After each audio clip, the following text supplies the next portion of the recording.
Good afternoon and welcome. Welcome to this memorial gathering where we come to honor and celebrate the life of Jim Robertson. I'm Christopher New, and we welcome you to Southminster Steinhauer United Church.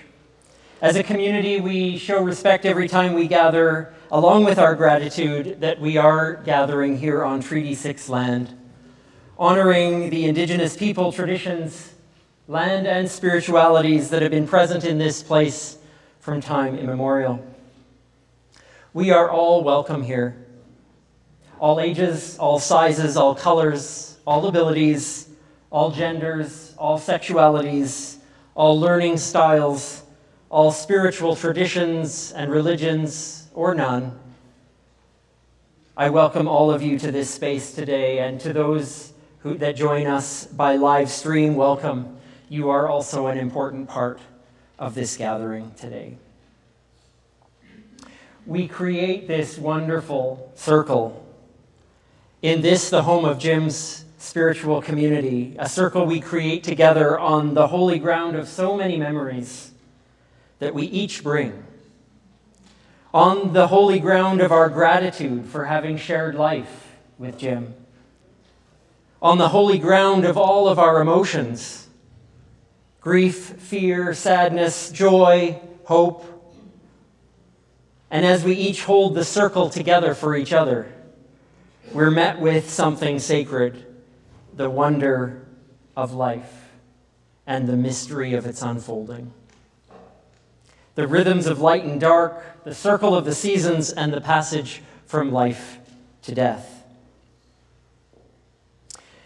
We're here to tell our stories today of a life that touched us deeply. From Jim's early years as a farm boy in rural Manitoba, to his falling in love with the land, to his study of the earth, his specialization and wonder with the earth's soil, our part in the place of things, and his heart for his family. We're here to honor the beauty of Jim's life and to learn his legacy. And most astonishingly, we are here even amid our sadness to celebrate. And so we acknowledge Jim's light that has shined and continues to shine so brightly. This candle, our memorial candle, lit to represent the light that moves among us, of Jim's memory, of his spirit that continues to shine. As this light sparkles and shines among us, we recognize its power, knowing that although death has come, the light of Jim's spirit has not been extinguished. It still ignites in us, warms in us, and lives on in and among us. So yes, indeed, death is the occasion that we gather, but life is the real reason that we're here.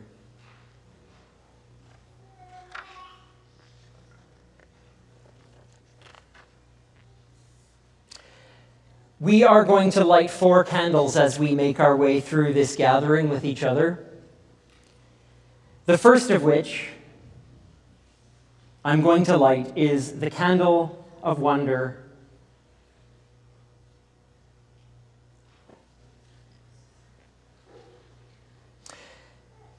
We celebrate the wonder in which we live and move and have our being. This flame reminds us of our long cosmic story, that we are each a spark within a great light. Our lives are lived against the astronomical odds of our having been born, of any of us being the particularity of who we are, of being together in time and space, from rising from a great flaring forth, from stars dying and supernovas exploding, from rock cooling and rising to mountains, from ice melting into sea, constant emerging. Kindled by sunlight, life rose from sea to crawl, to walk, to fly.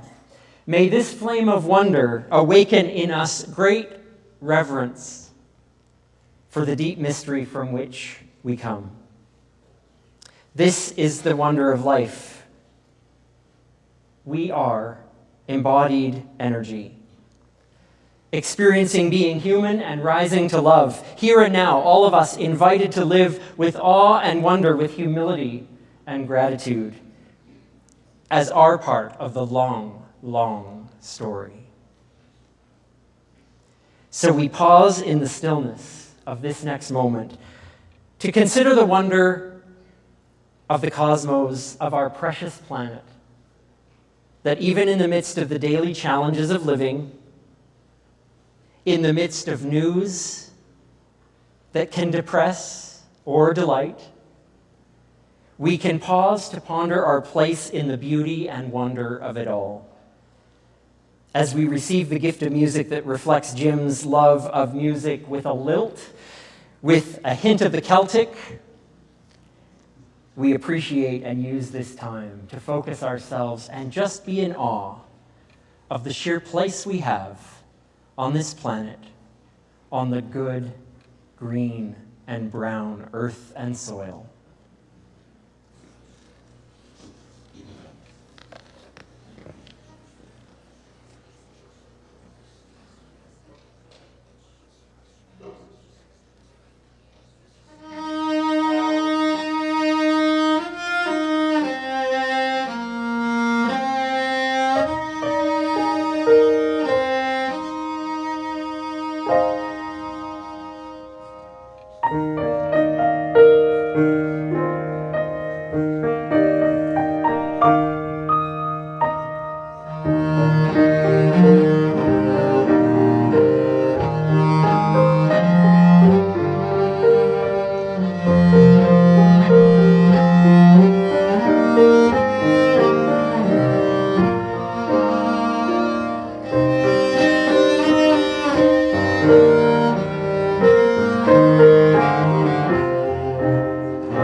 I invite you to join me as we together strengthen our intentions and focus our attention as we use these words in our gathering prayer.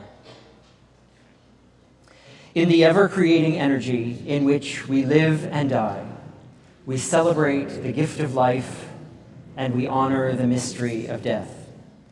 We come with hearts broken open by love and loss into this circle of grief and gratitude. As we walk through the valley of the shadow of death, may we move through sorrow to celebration. Together, may we find the courage to mourn and to celebrate, to laugh and to cry, to be alone with our thoughts, and to lean into the strong fabric of the community we create with one another. May we trust the circle of life as we are held in the truth that death does not have the last word, because love lasts forever. A song that we'll sing, an important song, a song chosen by Jim himself in thinking about this gathering and wanting to reflect our place upon this earth, we share in this song.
Memory is one of our great treasures in life.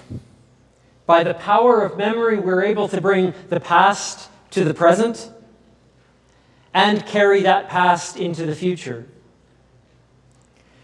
Memory is held in our senses, a smell, a sight of something Jim would have loved, a favorite flower or vegetable from the garden, a favorite food he would savor, a poem, a song, a game he'd love to play with his grandchildren, a familiar voice that would bring a smile to his face.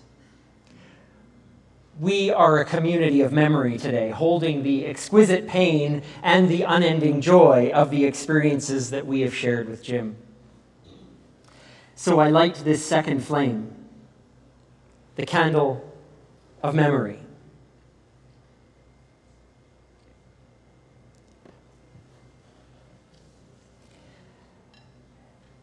May it awaken us great reverence for the deep mystery of which we come. Our shared memories to comfort and to heal, to take us into tomorrow with the wisdom of yesterday and the strength of today. We will invite three folks to come up in turn to share their memories of Jim today for us all to learn of his legacy and his life and the different ways that that wove in and amidst and among us. So I will invite Dale and then Alan and then Alex to come and speak for us and share their memories of Jim.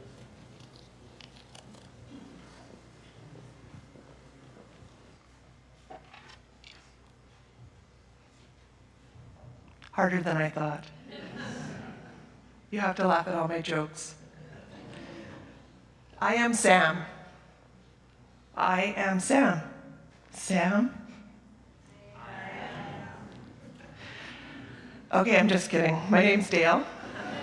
Dale Pett, in fact. And I am the oldest grandchild, if only by 2 minutes, of James Robertson, also known as Papa. Although I'd argue that I think I should say Papa Robert, introduce him to people as Papa Robertson, as that was his name. And so I rephrase that I am the oldest grandchild of Papa Robertson, also known as Dad, Jim, Uncle Jim, Dr. Robertson. He was Papa to many. That's Sam I am.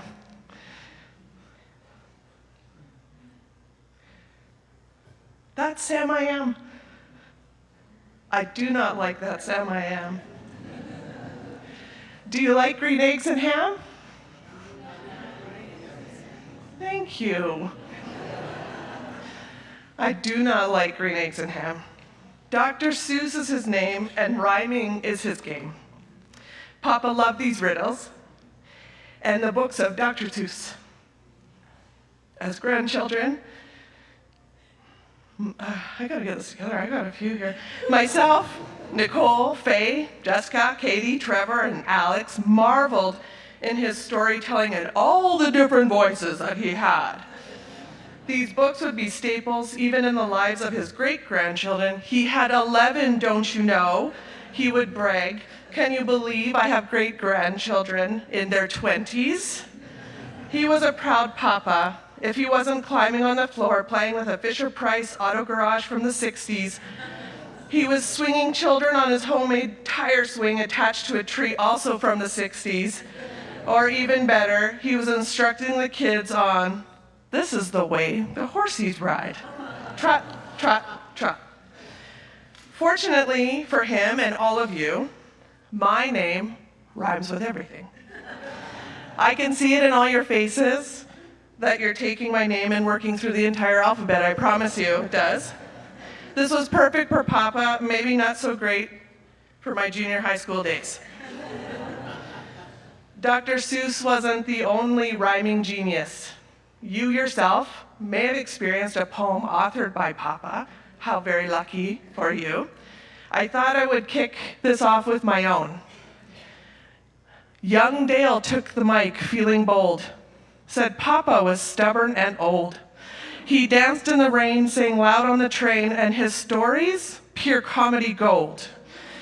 We always loved bugging Papa. We would razz him every chance we had. My cousin Faye would always say, "Poor Papa." She's way nicer than I am. And Papa would say, "Oh, Nicky Dale." He would claim to never know the difference between my twin sister and I, but that was never true. He never mixed us up. Even in his final times, I'd walk in the room and he would exclaim, "Oh, hello, Dale." I was in high school when Papa retired from the University of Alberta. I didn't know much about his occupation at that age, except for a couple things. One, dirt is never found outside of the house, it's soil. Two, Papa made composting cool before there was a name for organic recycling. Three, you always need a fingernail scrubber brush beside the sink. Four, soil samples being used as wallpaper in the basement is not normal. And five, you could never drive to places like Drumheller and not wander over the soil formations.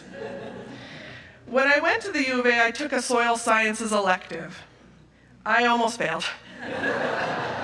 He tried, he really did. Papa was very passionate about soil and most certainly the conservation and research of soil. I didn't know how famous he was actually in the field until I was interviewing for a job in my late 20s. And the job was for a progressive environmental consulting company. And I was interviewing with the owner of the firm and she was describing the type of work they did. And I said, "Oh, that's cool. My grandfather used to teach soil sciences at the U of A. Who's your grandfather?" I said, "Papa Robertson." And she immediately stood up and ran past me out the door, ran to a staircase, yelled down the stairs, "You guys have to come up here. Dr. Robertson's granddaughter is interviewing for a job. Do you think he would come to the firm? We'd love his expertise." I did get the job. Papa was a long-term and highly impactful presence at the U of A, highly respected and revered by many. Even after he retired, he remained highly active, teaching classes, overseeing master's, PhD students, tutoring me unsuccessfully. As well as his time at the U of A, he was almost equally spending his time at the Breton Plots and the Breton Plot Soil Conservation Society. I was reading about him recently and found out that he was the last grad student of the very first Soil Sciences Department chair at the U of A. So that told me two things. One, Papa, your expertise will truly be missed. And two, you're older than soil. I can't talk about his time at the U of A without talking about the faculty club. I'm not sure if there's a longer standing member to the faculty club than my Nana and my Papa.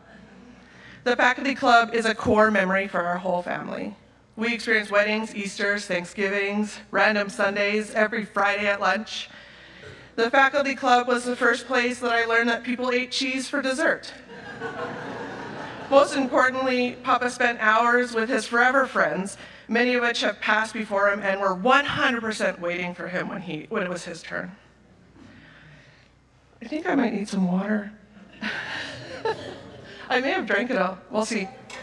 Oh, thank you. Never mind. Thank you. Papa was all about community, colleagues, neighbors, friends, family. Edmonton was his home for many decades after his move from Manitoba. Nana and Papa had a beautiful house in Aspen Gardens, a new and upcoming neighborhood at the time, now one of the most desired neighborhoods in the city. This church and the people of this church were and are a huge part of my Nana and Papa's life. I myself grew up attending many events here. It was here that my Papa would express his very artistic side. He played the guitar, harmonica, sang the tenor line in the choir, acted in the plays, and volunteered as much as he could. He was very devoted to this lifelong community. But going back to the house, the size of their lot was the size of most acreages nowadays. His garden alone was the size of my entire house lot today. My Aunt Diane, my dad Brian, spent most of their childhood in that cul-de-sac filled with friends, many lifelong that are actually here today. It wouldn't be too long before Moria was added to the family at 16 years old. And then twins just a few months later, no math required. A couple years later, another granddaughter and the family kept growing. The house in Aspen Gardens became our safe haven, our family ritual, our home. Sunday dinners, cousin sleepovers, dress-up parties, musical concerts, every holiday, every picnic, even a wedding. I would be remiss if I didn't spend any amount of time talking about Christmas at Nana and Papa's. As you can imagine, it is a very special and magical time. So I want you all to close your eyes. I want you to imagine you're walking through the front door. Some of you have been to their house, some of you walk in the front door, and the front door is covered with a felt card holder filled with cards from family and friends, covered in bells so that when you open and close the door, you heard all the sounds of Christmas. And to your left is a grand staircase, and it's lined all the way to the top. Every rail had a stocking on it for each child and grandchild, filled with candy and gifts. At one point, there was about 15, 16 stockings. I'm sorry, Nana, you had to fill all those. I mean, Santa.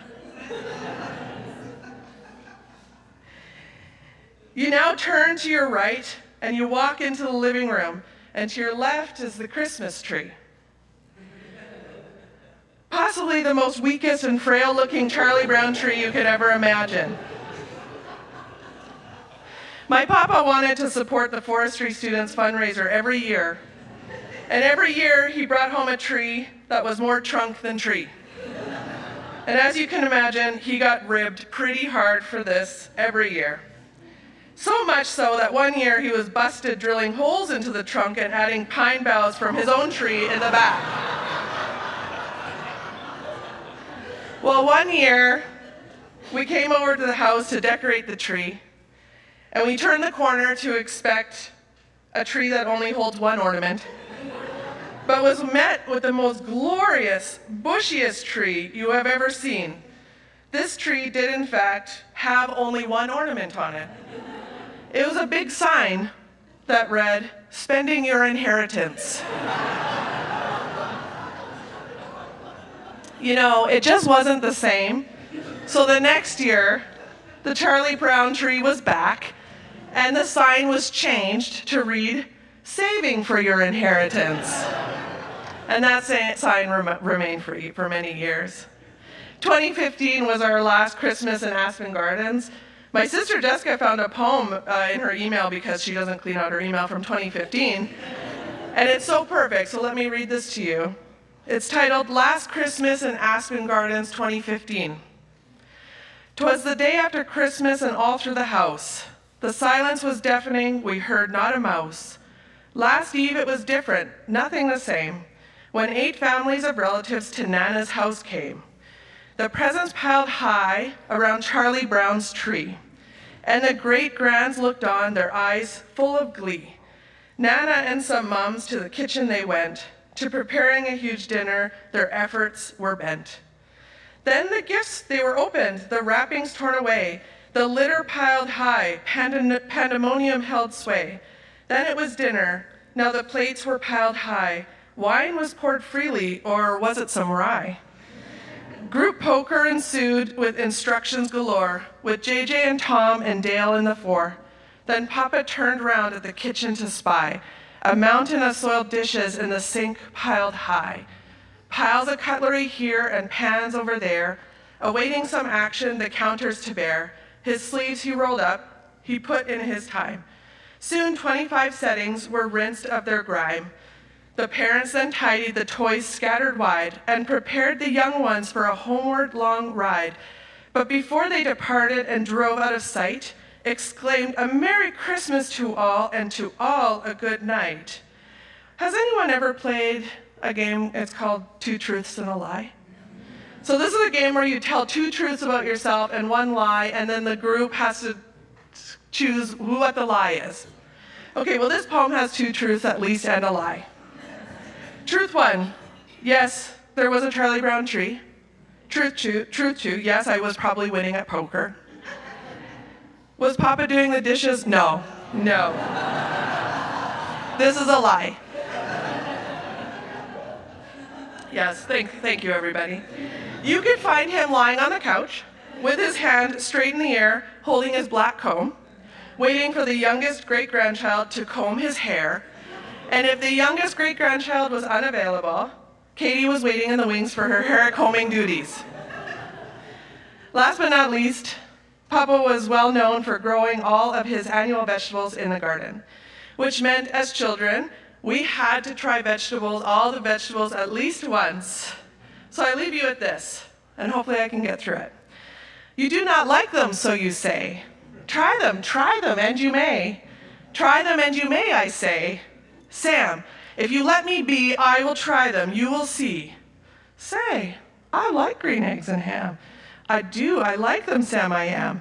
I would eat them in a boat, I would eat them with a goat, and I will eat them in the rain, and in the dark, and on a train, and in a car, and in a tree. They are so good, you see. So I will eat them in a box, and I will eat them with a fox. I'll eat them in a house, I'll eat them with a mouse, and I'll eat them here and there. Say, I'll eat them everywhere. I do so like green eggs and ham. Thank you, Sam, I am. No, not Sam. Thank you, Papa, for everything.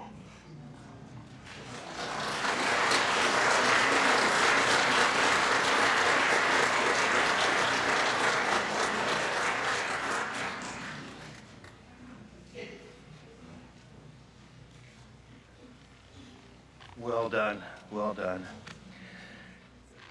I also learned to like asparagus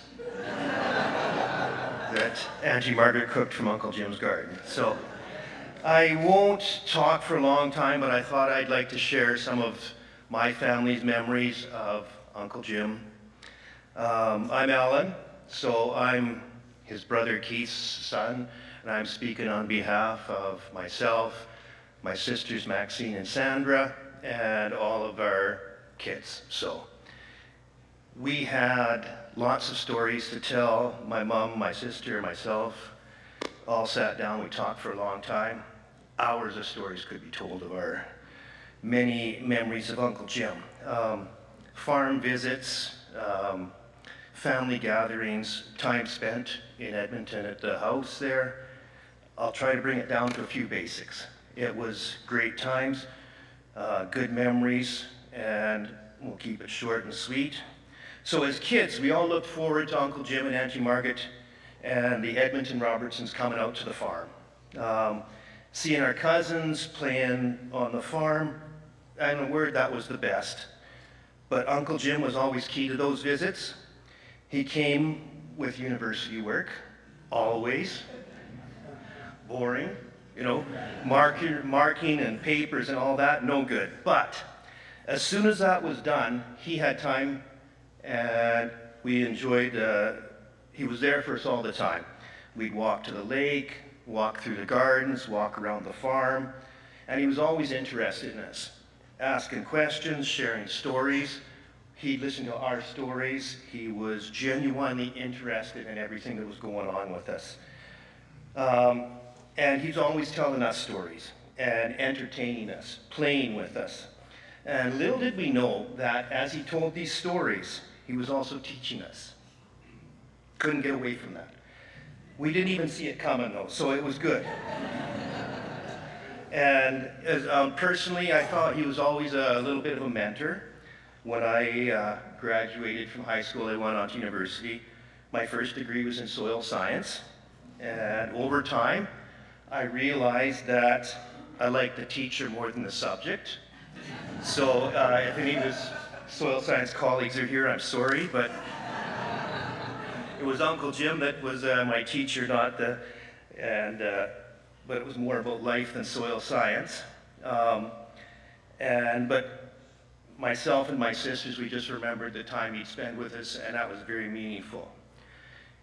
His great nieces and nephew had lots of special memories of him too. One of the funny ones was that I think it was an anniversary where they saw that his hair and his arms needed trimming and had to get Maury to come out with his scissors and trim his arm hair because it was like that long. I don't know how that happened, and I hope I didn't inherit that part. But beyond that, they also knew him as Nana and Papa. I mean, he knew them as Nana and Papa. Papa was always part of the fun times when they came into Edmonton. He was always willing to tell stories, play games, be silly, and ask questions of them. His interest in the kids was genuine and heartfelt. And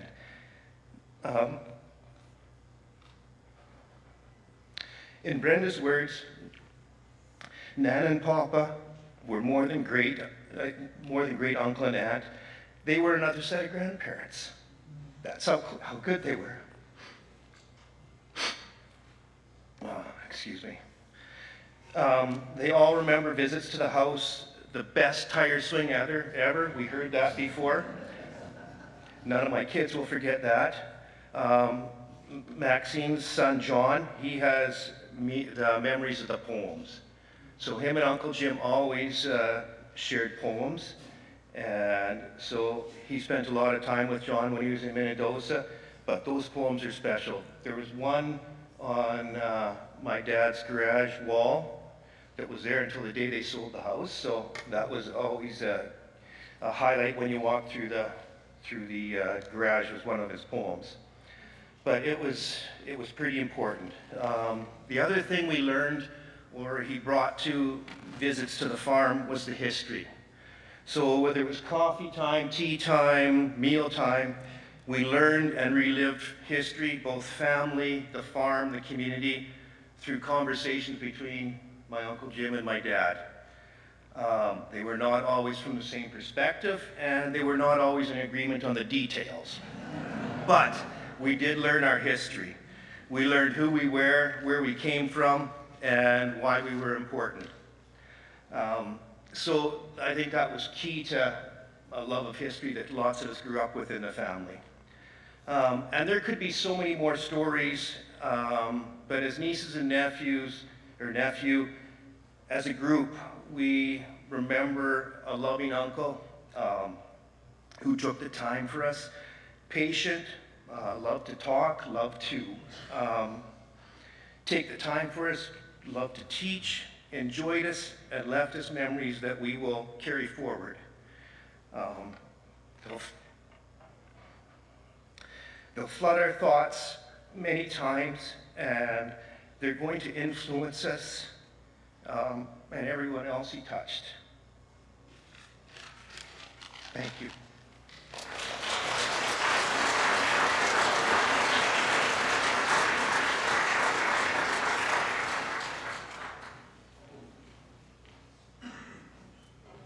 Those who cry probably shouldn't give speeches, but I'm about to do my best. Actually, a lot of my memories mimic my sister Dale's. I'm Alex. I'm one of Jim's favorite youngest granddaughter, is what he will always say. So a lot of my memories mimic Dale's, which is a testament to how amazing and consistent he was as a loving grandfather. We're 13 years apart, and I share a lot of the same memories. So.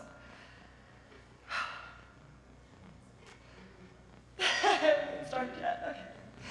Papa made a profound impact on me and touched so many of our lives. Papa passed along many of his greatest values, and I wouldn't be the woman I am today without his influence. He valued education and was a wonderful teacher of science. I love his wonder about the world and that he was always reading and studying to satiate his curiosity about the nature of things. He had shelves of National Geographic books, and just anything you could think of. He would love reading nonfiction and just anything about the world. When I was younger, I marveled at how his brain functioned, how he knew so many facts and numbers and languages. He would just come up with words in like Italian, and I'm like, how do you know that? I regret not keeping a journal of all of the Papa-isms, including Latin root words, which have no use, but he would always know them. He was constantly after me about studying and doing my homework. Anytime I was sitting on the couch not doing something, he would go, "Don't you have reading to do?"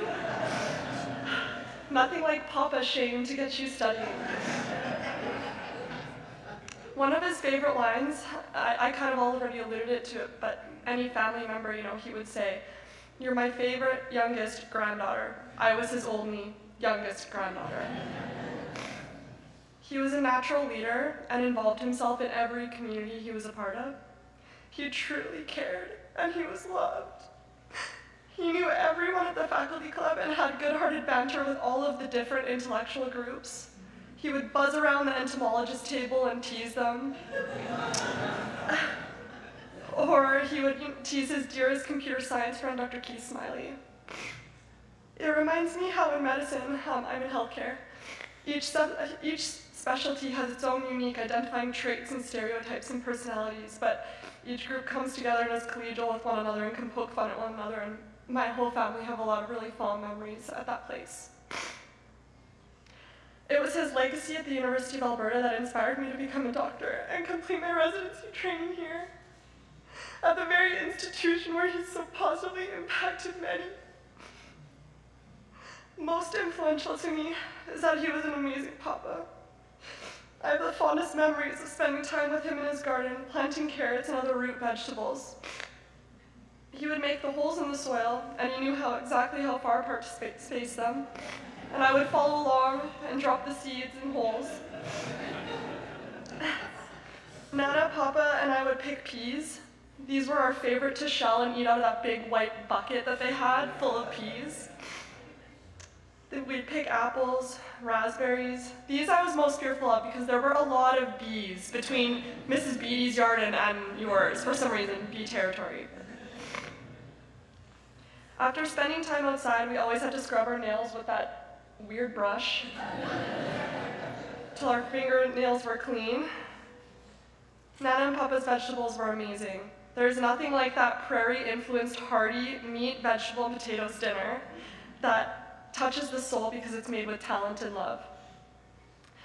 He would read us Dr. Seuss, Green Eggs and Ham.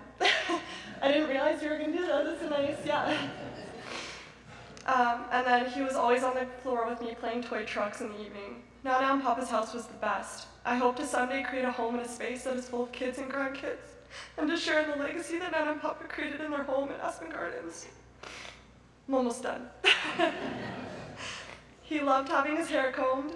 He loved sweet treats. He had a candy cupboard in Aspen Gardens that we would all run to immediately upon getting there. Although I have to say, Nana, in the last couple of years in Aspen Gardens, getting a little stingy, mostly just full of Scotch mints.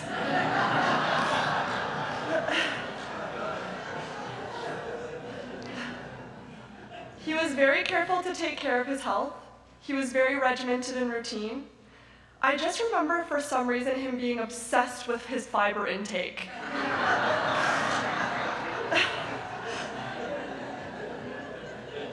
He was a singer, he was a writer, he was a volunteer, he was a musician, he was an actor, he was funny. My one regret is that I wish I had cherished that time in the garden a little bit more. For the young people here today, I hope you look around and appreciate the wisdom of the people around you and try your best to pick up knowledge along the way. I just want to finish finally with a quote by Khalil Gibran. This is not a quote Papa picked. It's called On Joy and Sorrow. When you are sorrowful, look again in your heart, and you shall see that in truth you are weeping for that which has been your delight. He is my favorite Papa. He was my only Papa. Thanks.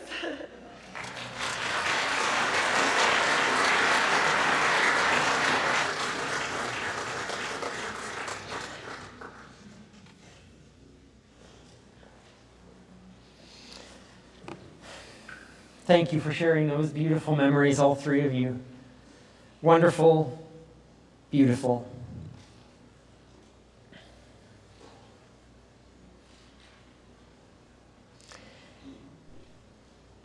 We're going to share some of the wisdom right now, and I have to ask, what would a gathering for Jim be without a little Robbie Burns?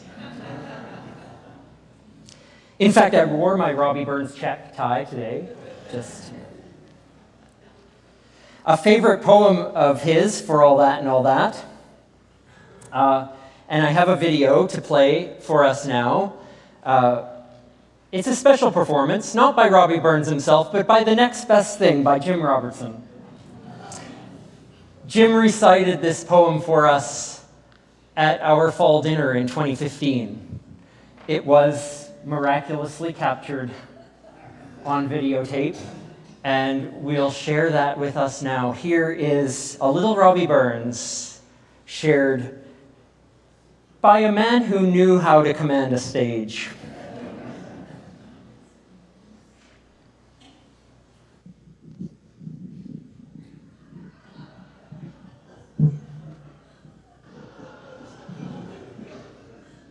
The text for this evening is from the Holy Book of Burns, reading from chapter 244, verses 1 through 5. Is there, for honest poverty, who hangs his head and all of that? The coward slave, we pass him by. We dare be poor for all of that. For all of that and all of that, our toils obscure, and all of that. The rank is but the guinea's stamp. The man's the gold for all of that. What though on homely fare we dine, wear hodden grey, and all of that? Give fools their silks, and knaves their wine. A man's a man for all of that. For all of that, and all of that, their tinsel show, and all of that.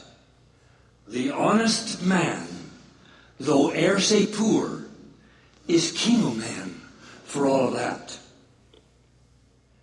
Ye see yon birkie caught a lord, what struts and stares and all of that? Though hundreds worship at his word, he's but a goof for all of that. For all of that and all of that, his ribbon, star, and all of that, the man of independent mind, he looks and laughs at all of that. A king can make a belted knight, a marquis, duke, and all of that, but an honest man's above his might. Good faith he mauna for that. For all that and all of that, their dignities and all of that, the pith o' sense and pride o' worth are higher ranks than all of that. Then let us pray that come what may, as come it will for all of that sense and worth o'er all the earth may be the victor and all of that. For all of that and all of that, it's coming yet for all of that man to man, the world o'er, shall brothers be for all of that. These are the words of an 18th century Scottish poet.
At times of death,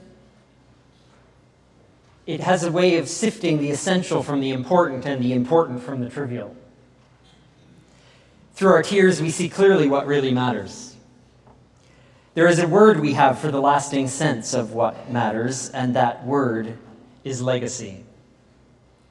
Jim leaves the imprint of his character, his skills, the culture of respect he built with colleagues and students, the love he invested as a husband, a father, a grand and great-grandparent, a gardener, a volunteer, an unexpected dramatist, and a committed friend to so many. To leave a legacy is not simply to have died, but to have achieved death, having lived a life worth dying for. Our minds and hearts turn towards all the amazing ways that our lives have changed as a result of knowing Jim, and now take up responsibility of living those legacies in our own lives. So I light this, the candle of legacy.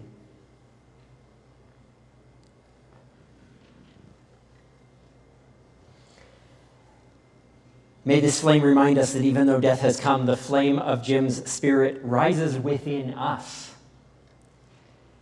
as his legacy burns brightly before us, and now we take it upon ourselves. Another piece of wisdom for us today, this time brought to us by Diane, Jim's daughter.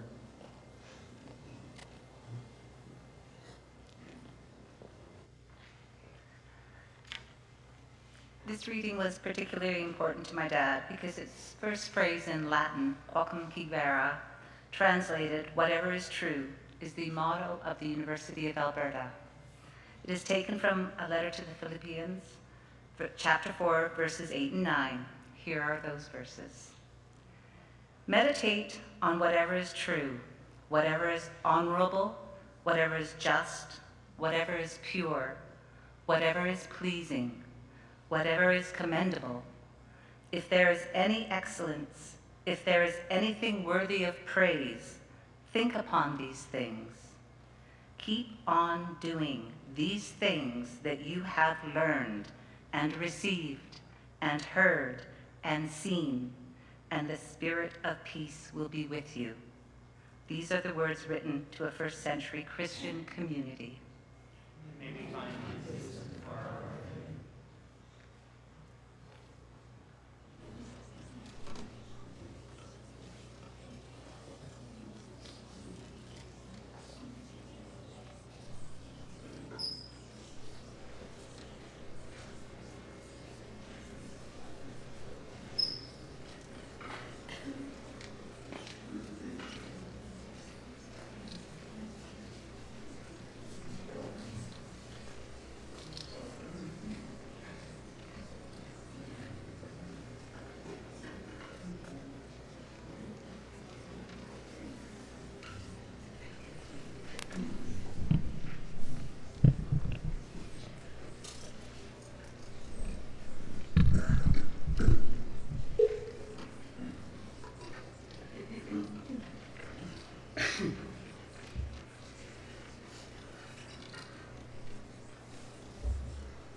as we ponder Jim's legacy today with great appreciation for the stories that we've shared and many of the songs that were important to Jim, and music and readings. In all of this is a reminder of what it means to live in such a way that what you see is what you get. I think that's why Jim found such a connection to the University of Alberta motto and the text that it came from. He took seriously his call to live as though one is always thinking and acting from a place that is true and honorable, just, pleasing, and commendable. To hear Jim brag about his grandkids and his great-grandkids, or to geek out over the soil in our lives, or to get excited about an article that he read and wanted to share and pre-highlighted for us, just so we made sure we got the right sections. To be amazed at this, I'm not the only one that happened to. I'm so glad. I'm so glad. To be amazed at this or other scientific discovery, to get excited about embodying a new character in a church dramatic production. All of this was to be gifted with the real Jim. In his own gentle, unique, and funny way, he shared who he was with us. When we think on what is true, what is honorable, what is excellent and worthy of praise, that is the start of actually living this way. It's amazing that Jim chose for us a passage that starts with the verb think. Think on these things.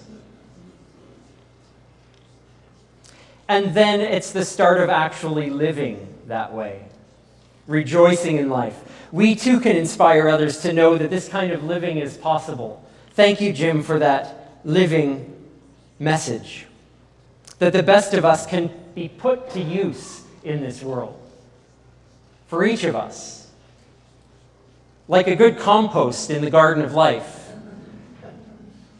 we can make those around us better and richer. Jim loved the Robbie Burns poem and recited it for us because it emphasizes the importance of honesty, independence, and true worth of every person. If you, like me, struggled to interpret the words of Robbie Burns, smarter people than I have done it on my behalf. And then, with eyes that could see into the words that he did share with us, in looking at what is really the true worth of a person. It has nothing to do with rich or poor. It has nothing to do with what social status one has. But that we live in hope that one day our work will pay off in such a way that the inherent worth of all people, regardless of their background, will be celebrated. What a beautiful message for Jim to read to us, recite to us, and for us to learn from. That people will be judged not by their status, but by their character. And in the end, our character, our love for each other, is all we have to give. The things of this world, the physical objects of our lives, well, they have a way of being downsized or disappearing altogether. The memories, as beautiful as they are, they have a way of fading, and we hate that. But what we have that lasts, what we have that outlives us all, what we have that never dies, is the love that we've shared in our living. That love never goes anywhere. It's the most eco-friendly commodity known to this planet. The way we treat and care for each other. It keeps getting recycled. The love we give in this world is never lost. It gets passed along. It gets treasured. And it inspires more of it. I'm going to close with a reminder that Jim would have smiled a huge smile for. It's the first law of thermodynamics. It's called the conservation of energy. And it says that no energy is or ever was created in the universe is destroyed. All that was created is still around. So hear this when we're reminded that all of Jim's energy, every vibration, every BTU of heat, every wave of particle that was ever him remains here in this world. Let's remember that all the photons that ever bounced off of Jim's face and made their way to our eyes, all the particles whose paths were interrupted by his smile, by the touch of his hand, these hundreds of trillions of particles raced off of him, their ways forever changed, and our eyes captured Jim as we remember him, charged our neurons whose energy will go on forever. The warmth that flowed from him in life is still here. Still part of all that we are, even as we who mourn continue in the heat of our own lives, without him as he was.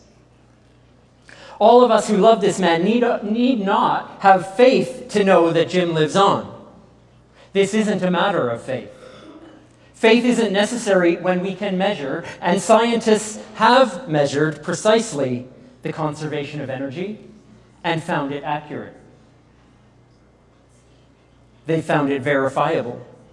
They found it consistent across space and time. So I leave you with this. Examine the evidence and satisfy yourselves that the science is sound. You can be comforted to know Jim's energy is still around. As sure as these flames burn with the same light and energy, it's called a law for a reason. It's been proven again and again. Not a bit of Jim is gone. He's just a lot less, what would you say, organized. Sorry, Jim. That must be killing you, but alas.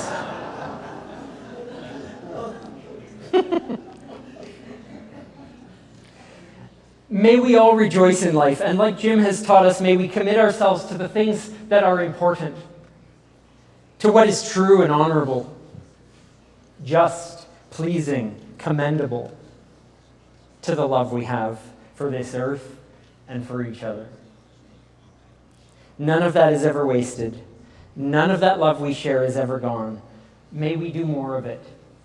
May we be inspired with Jim's life, with Papa's life, to do it again and again every day, to share that love and that life. In every act of gratitude and contentment, in every smile, in every book we read, in every word we say, may our love and our memories hold us close, and the light of Jim's quiet and enduring spirit shine on in endless energy, with and beyond us. May it be so in so many ways.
our last candle is the candle of celebration.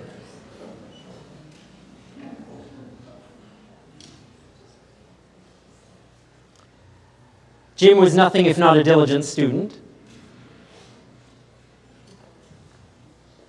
When some years ago we led a workshop on preparing for your own death and memorial gathering, Jim went home and did his homework. He left the family and me a beautiful binder, an array of suggestions that he had pondered with great seriousness.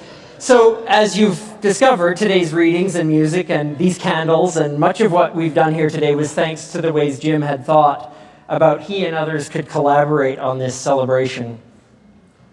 So indeed, we're here to celebrate, and there is much to celebrate. We honor and share gratitude for Jim, and we celebrate his open-mindedness and open-heartedness, the attitudes he had and the wonders of this world, the honoring of the humble place we had within it. We celebrate the ways that he was part of preserving the integrity of this land, working with it to bring a consciousness to our living.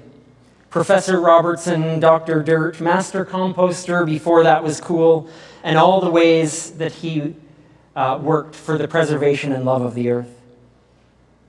We celebrate, too, the energy and love he brought to his relationships, his commitment to Margaret, to the kids, to the grandkids and great-grandkids. We celebrate the integrity with which he lived and worked and committed his time to the university, to his spiritual community, to his desire to be a lifelong learner. And we celebrate for all that made him unforgettable in the hearts of all who knew him. May the flame of celebration dance in our imagination, lighting our way into celebration of life itself. Faye is going to lead us in a prayer now, one, of course, chosen by Jim, and you'll see why as we share it together.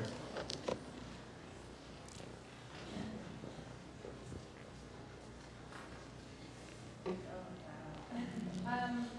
so I invite us to speak the prayer written by Stan McKay of the Fisher River Cree Nation, Manitoba, the first Indigenous moderator of the United Church of Canada from 1994 to 1997.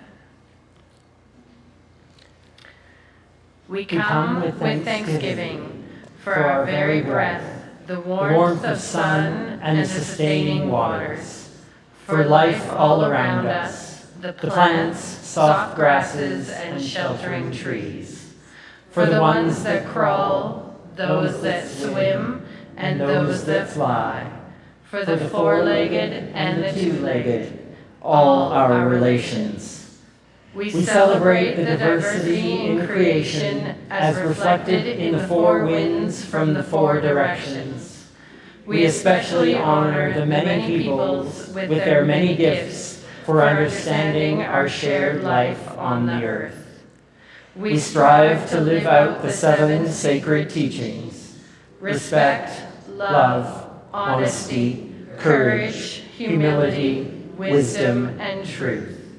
These teachings enable us to live in harmony with ourselves, with our neighbors, and all the created earth. Thank you.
On behalf of the family, thank you for being present here today. Each and every one of you is invited to stay afterward for a reception to continue sharing stories and memories of Jim with each other. We're going to invite you to step out into the foyer or into this gorgeous day, as it turns out, while we transform this space into our reception space. We'll bring out some tables and chairs. We'd ask if there's 4 or 5 or 6 of you that would be willing to help with that process. We know what to do. We'll just need a few more hands to do it. Please, instead of leaving the space, meet at those double doors just over there, and we'll make this transformation happen quickly. Then please, all of you, after a few minutes, return. You'll find food and drink and make yourself at home. The family did inter Jim's ashes in the memorial garden just prior to our gathering here this afternoon. And you're welcome to visit the memorial garden after the gathering. If you leave the main doors of the church and immediately turn right, the garden will be straight in front of you, and you'll see the fresh flowers in the garden and the place where we might visit, that peaceful place where Jim's ashes will reside. May we join in affirming our hope, our promise, and our intentions now as we leave this time together. If you would please respond with the text in yellow as I speak the words in white. All our laughter, all our sadness, safe now in the undying light of love. All our longings, all our gladness, safe now in the undying light of love. All our stories, all our memories, safe now in the undying light of love. The one we remember, the ones we love, safe now in the undying light of love. And so as our time comes to a close, we will seek to find new ways for Jim's light to shine. We will experience the light of Jim's life and legacy in new ways now. Although we continue to grieve, we recognize that the light remains around us and within us. It is now for us to continue the story. And so we go in peace in the presence of Jim's light of love and in the presence of sacredness that surrounds each and every one of us to give us purpose and meaning and beauty. May that love and peace be ours always. Amen.